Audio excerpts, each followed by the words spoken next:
Pausoen doinuz bete da Amurrio antzokia. Aiara dantzataldeak ikuskizun berezia prestatu du Amurrioko musika eskola eta trikitilariekin batera. Emanaldia hastear da, nor bere tokia hartzera doa, baina gu barrutik ezagutzera joango gara. Sarrera guztiak agortuta, hementxe emanaldia hasteeko soinu probak egiten harrapatu dugu Ruben Isasi. Kaixo. Antolatzailea eta musikaria, ez da? Bai, tokatu zaigu, bai. Eta itzue lan makala tokatu oraingoan, Ez, nahiko lan egin dugu, bai. Antolatzen eta pizkate hori. Oain probatan, ia dana dakagu prez, jendea sartzeko. Pausu doinuak deitu diozue proiektuari, baina zer da edo zer helbururekin egin duzue?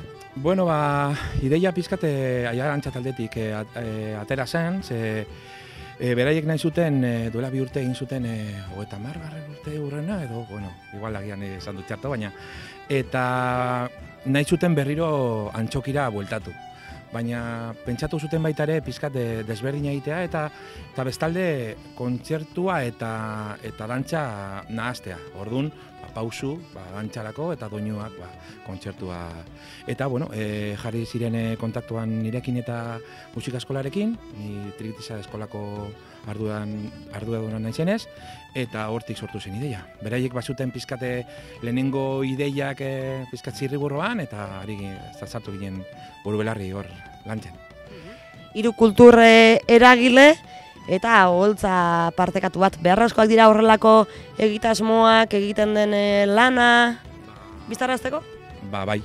Eta egia esan, hasieratik ikusoen argi, orain arte bakarka egin dugu lanan, edo batzutan igual bien arteko kolaborazioa, baina hau izan behar da bidea eta hori argi daukagu eta esperientzia oso polita izaten ari da.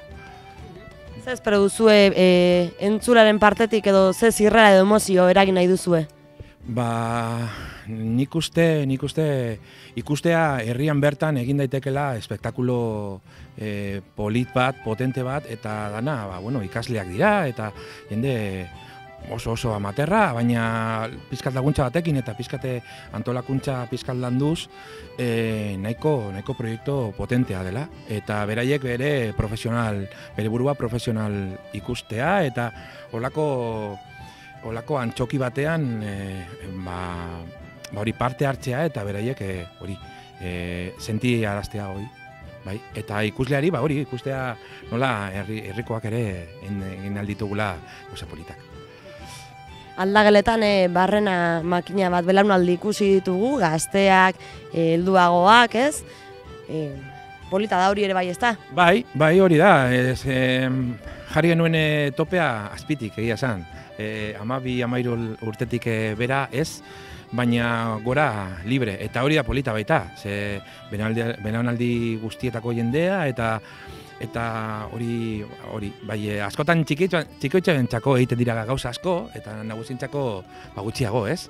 Eta lotxak horiek kentzeko, eta bai, oso importantea da, miedo eszenikoa edo, zakit, horretarako importantea da, bai, holako, ekintzak, bai.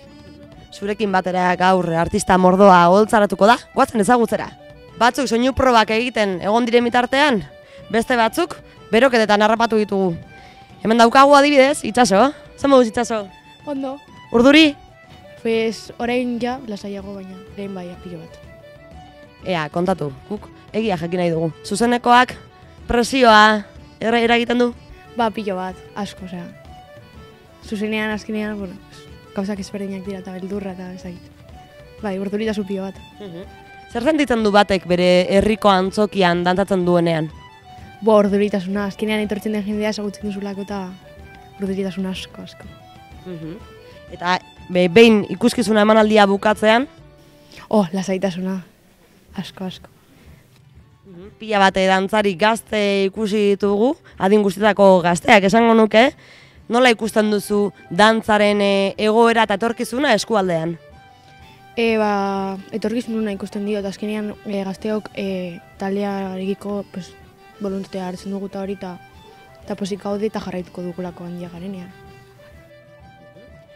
Dantzari eta artista gazteen ikuspegia jaso dugu, baina goazen beterano egon bila.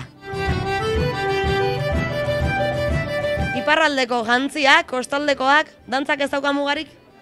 Bueno, Euskal Herriak berak ez dauka mugarik, ez da? Orduan, guk egin ditugu bai iparraldeko dantzak, bai emat kostaldea egitera, barnealdea eta iparraldea. Teloia artean murgilduta, musikari eta dantzarien bila abiatu gara. Kaixo, Kaixo, Joseba zaitu guzu, ezta? bai, Trikitixa eskolakoa? bai, hori da. Zenbat lagun elkartuko zarete hemen, holtzan, Lasterran?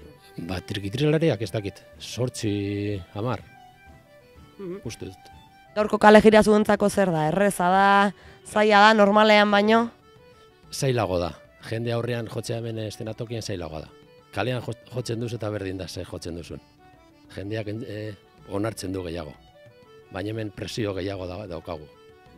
Guk eskuseatzen ibili gara, eta ikusi dugu estenagrofian hor irudietan babazirela, itxasoa, taberna, plaza, zuentzako ohiko tokiak dira edo bereziak?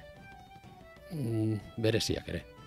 Imaginatzen dut, emanaldi hau prestatzeko luze joko zuela prestaketa lanak, ezta? Zelakoak izan dira entzeguak? Gogorrak izan dira, ze guztiok batera jotzeko eta guztiok batera ez dakit nola esan, berdin egoteko zaila izan da. Gainera dantzariekin ez dugu inoiz jotzen eta kostatu zaigu asko, niri gutxienez. Zuek ez dakit, baina gu behintzat irrikitan gaude ikusita gozatzeko, beraz, horretara goazen.